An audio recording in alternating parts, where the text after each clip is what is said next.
The Goblin game sticks seems good, and I appreciate the work which went into it. Whilst it is a stealth game, I think that my ideal type of game like this would be faster paced with big, tall buildings. You play as a goblin who can climb very fast, and you have a grotto, which you live in.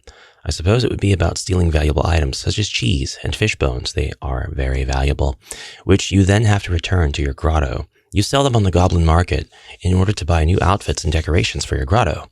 In short, if anyone wants to make a video game set in an Ankh-Morpork-style city, where you play as a little goblin who steals cheese wheels in order to sell them on the Goblin market and then decorate their grotto and dress in fancy goblin outfits, please let me know. I will draw for it. I might draw a concept drawing for it, as if it really exists. Oops! I accidentally found myself in Smile Game Builder, a cozy little game engine from 2016 that can produce JRPGs with little to no effort and other types of games as long as you're willing to put in the additional effort. It's a very simplistic game engine with its antecessor, is that a word? RPG developer Bakin basically taking over as being able to do everything that it does and better. Bakin is in early access and has a huge variety of options. Whenever you are making a project, Smile Game Builder is confined. It is limited. It is the choice, I think, for a game like this. Something cozy, something goblin-oriented. I'm Ash. Welcome back to the channel. Welcome if you are brand new.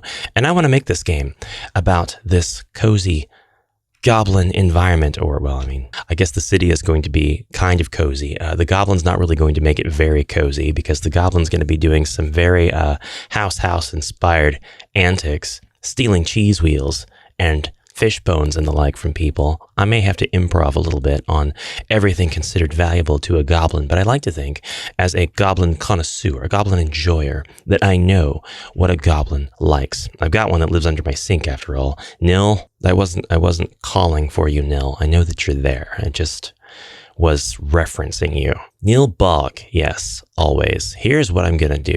I'm gonna create this game using, I'm thinking one map to start with. We'll see. We're gonna go into the map settings though, here in Smile Game Builder. We're gonna go ahead and make the max map size, 256 by 256. And we are going to repeat terrain. The city that RossyDoeDrawings is referencing, I'll refer to them as Rossy going forward, is in Terry Pratchett's Discworld. And I'm not too familiar with the particularities of the city. However, I will go ahead and make this sort of a ringed city. And I'll think of it as having a lot of different sort of architectures and cultures and the like in it. But I won't be able to express this very quickly with the limited assets to which I have access for this game engine. So we will get to all of the particularities and how the city is expressed over time. For now, we are going to work with a variety of assets as placeholders, some of which I might decide that I like a lot and I may keep. But for now, yeah, we're just going to go ahead and make this project. So our map settings are going to be 256 by 256. I don't know if I'd like to have an environmental effect. Perhaps I would. Perhaps I would like to have just cold wind as the environmental effect. We'll see what that kind of feels like. In this engine, we are able to create, we've got like fall leaves. That seems pretty cozy. I would kind of like to make the effect random. A selection of effects. We could do cold wind, we could do nothing, we could do a little bit of rain, we could base it on the time of day, we could do nothing at all. If I zoom out too far, I'm not able to see anything. But this white outline represents my canvas for this map. I can draw within this. Everything outside the canvas is like the repeating tile that's going to happen if the player stands at the edge of the map and just looks out. The white line will be gone in the game. This is only present in the map editor. I'm going to go ahead and take my paint bucket, go to my terrain tab, grab rock ivy and just paste. Paint bucket, paste. Paste is not, fill. There we go. I'm filling. This is comprised of a series of 64 by 64, basically images, each tile is. And I think that this will be a lovely bed on which our city will be built. We'll pretend that the founders of this built on this city. Obviously, the more I zoom out, the more I am subject to a complete void. And that's natural, that's normal. I can't really see a 256 by 256 map in this engine all at once. That's fine. We see MIP mapping, or these weird sort of artifacts as we kind of zoom out. This is just a visual abnormality. It's fine. It goes away when we get in very close, and then we are able to kind of see at the scale that the player will see in. I would like to get to the center of the map, so to travel around this map, I will use the lower right-hand corner box. And whoops, I don't want to hide it. I'm going to go right to the center of the city, and I'm going to build with a sort of centerpiece here. And as we build outward, we'll have different buildings. We'll have different cultures. Dregs the city. Can I please trace select? I can't do what I want to do, which is draw like a circle. So we're gonna do a square, and we'll add to this square. Okay, and then we're gonna go to the sides of the square, and we're gonna sort of make kind of a sort of circle.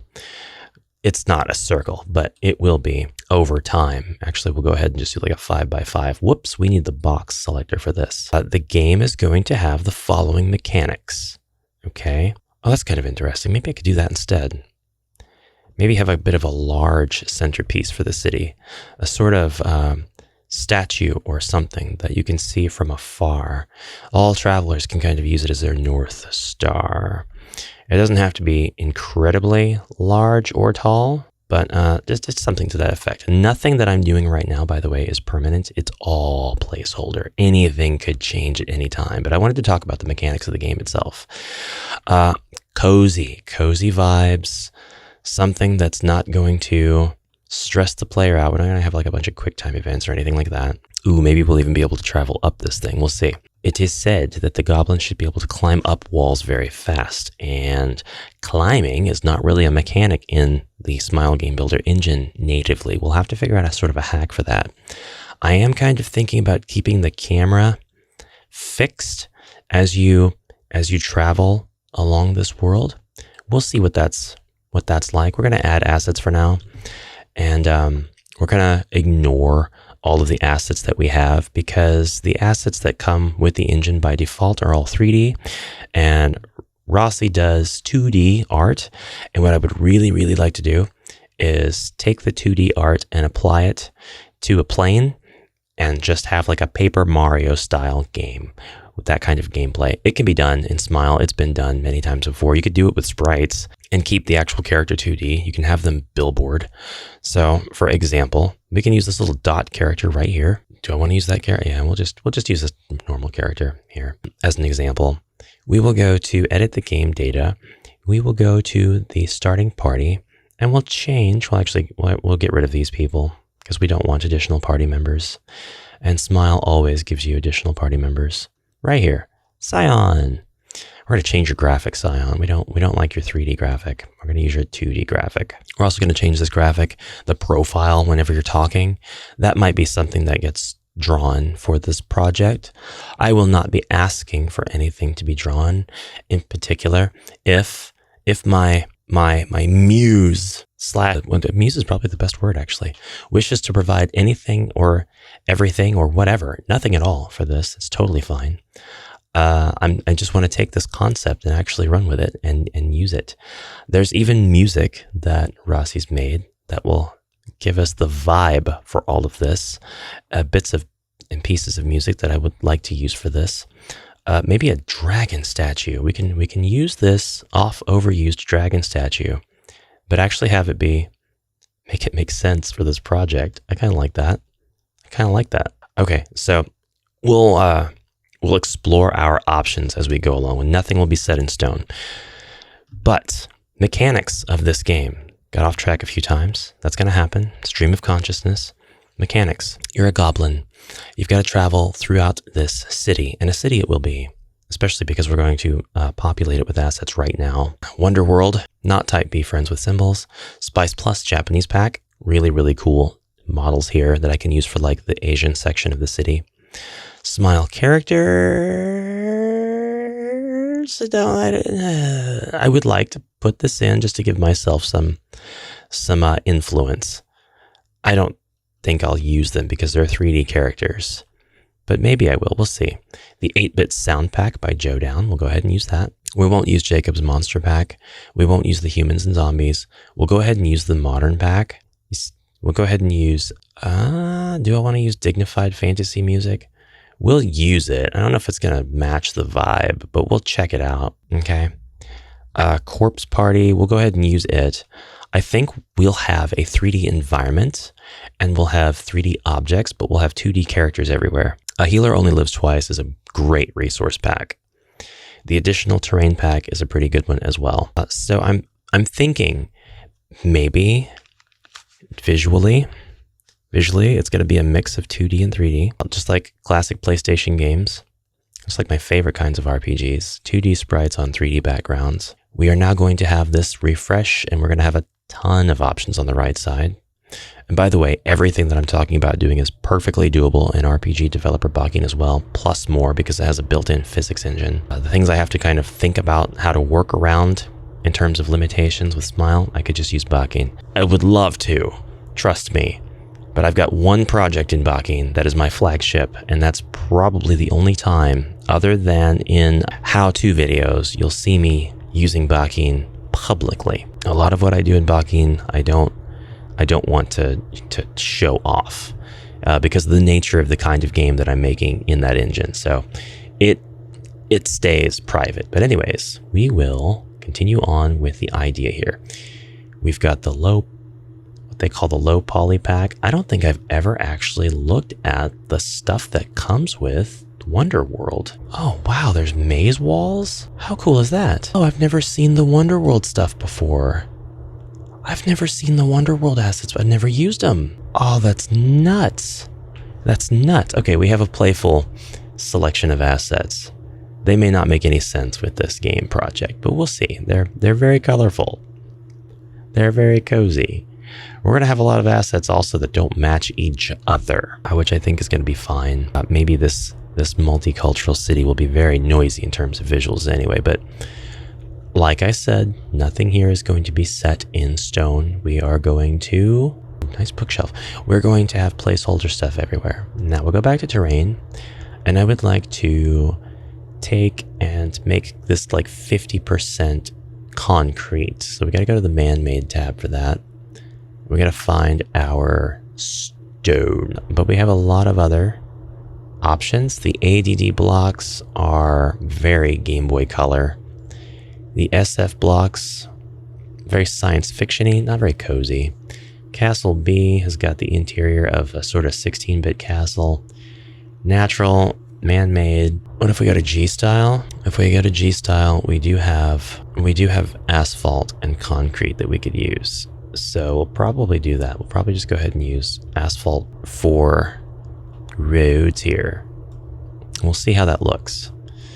So I'm kind of wanting to do this an easy way. And I also want to put up buildings just to kind of give the scale vibe, if that makes sense. And I'm kind of thinking about taking this entire map and bringing it up and then kind of giving it a bowl effect so that you're always kind of deep or feeling deep in the city shenanigans, despite the fact that this thing is raised and you'll be able to see it from anywhere. So I think that's what I'm going to do. Whoops. I think I'm going to go ahead and select by elevation this whole map. It's going to take a second to select all of it because it's 256 tiles by 256 tiles. So it's 65,536 tiles. I'm going to raise it up and I'm going to do this 10 times. 3, 4, 5, 6, 7, 8, 9, 10. I have the option now of going another 10 if I want, but I'm not going to. Wait, what was I doing? Oh yeah, bowl shape. Right. Let's actually go down like 3 tiles for this, because we're going to end up going higher than we're going to go low. But being this high up will allow us to take full advantage of the vertical real estate of the engine. We can go up to 20 tiles high. Each tile is a block shape. There is not a unit of measure smaller than a block in this engine. So now that has been done, I would like to take this. I'm actually not sure if that's a perfect square. Does it matter? No. we'll go down 1. Maybe more than 1? Maybe 2? Yeah, that's fine. Then we'll select this area. Should I do like a 16 by 9 instead? No, because this whole map is a square shape. Okay. And then I'll go down 1, down 2, down 3. I think that's what I'm gonna do. Then I'm gonna take this whole area. It didn't matter what I did. This was gonna self-correct no matter what. We'll go down 1, down 2, down 3. We can go down 3. And that does not affect the center bowl. I don't think I have any room left. I can't go down any further with this center portion. So instead of going down, now I'm gonna take all of the, can't really take all the outside, can I? Yeah, I kind of did this a weird way. A weird way, a non-cozy way, not the best way. Select this by elevation. Gonna take a minute, okay? Go. This didn't work out for me. I'm gonna have to select. You know what? It's okay. It's okay. Probably I can hold control and select the rest of this stuff. I'll address this middle map later. And we'll move the whole thing up 6. 1, 2, 3, 4, 5, 6. Okay. Now I can, well, should I go up another, yeah, 7, 8. One more, 9. The whole thing came up. Okay. How much more vertical can I go with this? 1, 2, 3, just 3 more. That's it.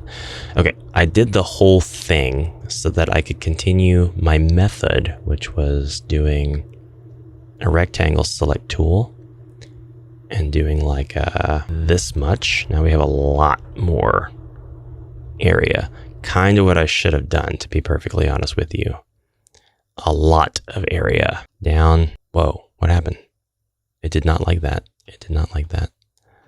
One more time, please. You're not getting ready to crash, are you? SGP is pretty stable. I don't think it would crash on me. This time, let's stay over here. 1, 2, 3. There we go. You know what? I don't think I want to do anymore. I think I want to keep it as it is. So we're at 256 by 256. That's a big map. It does not maybe appear to be a big map based on where it's at right now, but it's a big map. So we're gonna go raise this up. We'll raise it up a little bit more even. There we go. It's always gonna be ever present no matter where you are. I think in the city we might push that a little bit. Actually, I'll just go ahead and take that, raise it up a bit more. Whoop, whoop, whoop. We've reached our ceiling. Ceiling reached. I do want to do one more ring. We're gonna do here to here. I know this looks weird. It's not going to look weird in the engine. Trust me. And let go of our mouse. Didn't select it. Oh, it was going to though. I kind of screwed it up. Let's do that again. Travel across. Keep finger on button. Middle mouse click. Keep dragging. Wait for it to catch up. It's a 32-bit engine. It's slow. So we give it our patience. Hello, are you gonna, let's go up here first and then we'll let go of the mouse. Now we'll take a sip of coffee and see if it catches up. It will not catch up. It did not like it. Nope, it didn't like that. What if I were to hold shift and click? Would you reach? No, you don't do that. What about control click? Nope, it just does extra. Okay, that's fine. I don't need it to do all of that. Here's what I'm gonna do now. Okay, I'm gonna go ahead and test play out here, make this the start point, hit the play test button. We're probably gonna have music, aren't we? Yeah, we have music. We don't want that. We don't want music. We do want music, but we don't want the default music. We're gonna go in here and tell that no. There we go. And I said that I wanted to have buildings to represent scale, so we do need that. We're gonna do some crazy stuff here. All right, just bear with me. A couple of castles, big church, medieval style stuff. All right, which just stamps down. These are assets that come with this. We have a mansion. We can call that like an orphanage. The same mansion with snow on it. A smaller, cozy house. Maybe like a little neighborhood. All right, we'll do another couple of those. Kind of turned around so that they're facing what would be like the street. Whatever this is supposed to be. Coliseum or temple or some such. couple of slum houses. We're not even going to rotate them. We're just going to point them all the same direction. All right. And then we'll have, again, placeholder. This is just to test the vibe. This is just to have stuff. We got some towers. These are relatively small towers. We have a bridge for no reason. We'll just rotate that bridge. We'll make the bridge go somewhere. I don't know where yet. Maybe the bridge will go just right here. Okay. I'm going to go ahead and take these two and lower them down so that we can actually get on to the bridge, because we're going to test play this little section and see how this feels. So lower that by level. We're going to go grab stairs. There's carpeted business stairs. Don't judge me. We are just testing. And we will put some stairs in some other spots too, just to give us an avenue. I'm going to show you what I mean by all of this. This looks nonsensical. I know. It's about to look not nonsensical. It's about to look pretty decent. Dink, dink, upwards, 1. Tile up 1. Stairs will go down. Stairs will go down. The stairs rotate. Stairs go up 2. Stairs rotate. It ended up not being enough stairs. I need just 1 more stairs. So we're going to put 1 more stairs here. Carpeted stairs right here. All right, this is just to get a feel for the scale of the buildings in the world. I want to make sure that I can see this dragon thing from a bit far away. Would be pretty cool if I could. Tatami, G-style. Let's just look at the G-style buildings real quick. I said buildings, not that. G-style buildings. Okay, we've got modern mixed with fantasy. Do not get hung up on the details. Again, we are just playing. 2 hospitals. Couple of markets. I don't want the market there though. Undo that for sure. A gas station. Gas stations. We want some trees. How about we have some trees? Let's put a high rise here first. And then we'll go into the outdoor area. Not that one. Outdoor. This outdoor area. Yes. And we'll put some trees down. I have access to a lot more assets. I'm just playing. That's all I'm doing. Playing. I'm going to delete all of them. Or, I mean, if the creator of if the creator of Goblin arts doth gaze upon this nonsense and says, "That's it," then, you know, we'll consider keeping some of this semblance of chaos. But I don't have any concrete down or asphalt or anything to represent stuff to build on. I just kind of want to make sure that this kind of feels good in scale. And we'll just make a whole forest over here. Drawing tool on, drawing tool very serious, drawing tool, making an entire forest of trees that all look the same. That's all we don't care right now. We don't care. Okay, it's not serious yet. Will be, but whoops, I put trees on top of that building. But we are talking about tests and not being serious. Wait, we're gonna play test this now. And here we go. Okay, we have this enormous map. I've got tile movement turned on, so that's why we're moving 1 block at a time. The sprite is an 8-direction sprite, currently locked to 4 directions. I could, if I wanted to, switch to first-person mode, and I would like to, because I feel we're locked. We're locked to 4 directions in first-person mode as well, because that's going to give me a sense of how it feels to run through this city, which should be active and bubbling, teeming with life, and all kinds of people to steal cheese wheels from. We can strafe along. We found our bridge. Let's go down the stairs of our bridge. Things do pop in. Don't love that. But then again, with all the city buildings and stuff in the way, that does kind of block your view. So the pop-in isn't really going to be that noticeable once this is fully populated, you know? We have our stairs that lead into the bottoms of the city. And this place is going to be a place of culture. It's going to have its own reasons why it's built this way around this sort of crater. Perhaps the crater itself will have a bit of a legend as to why it exists. But running around this 256 by 256 map feels really good.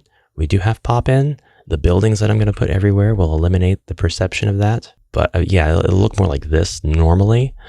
Not necessarily with this style, but I like this. I like this idea a lot. And I think this is going to be a fun adventure But this will take shape. It'll take life. I realized I tried to bring up mechanics like 18 times and I didn't go over any of the details of the mechanics. We're gonna have a grotto hidden somewhere in this city. We'll know where it is because we are the goblin that lives in the grotto.